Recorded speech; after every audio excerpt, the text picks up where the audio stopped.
жолу Пайгамбарыбыз саллаллаху алейхи вассалам сахабалар менен базардан өтүп баратып, анын четиндеги арыкта өрүп жаткан улакты көрөт. Анын алдына барып, кулагынан бир аз өйдө көтөрөт да, карап турган сахабаларына бул улакты ким бир дирхамга сатып алат деп кайрылат. Сахабалары пайгамбарыбызды таарын кылар келбесе да, эй Аллахтын элчиси, мунун кандай пайдасы бар дешет. Пайгамбарыбыз саллаллаху алейхи вассалам улакты кармап туруп, бул улакты ким сатып алгысы келет деп суроосун дагы кайталайт. Сахабалар бул жолу да таң калышат.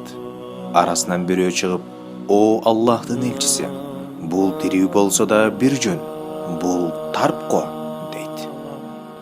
Анда пайгамбарыбыз саллаллаху алейхи вассалам, Аллах менен ант ичем, бул дүйнөнүн жыргалы ушул улакчадай эмес деп жооп кайтарды.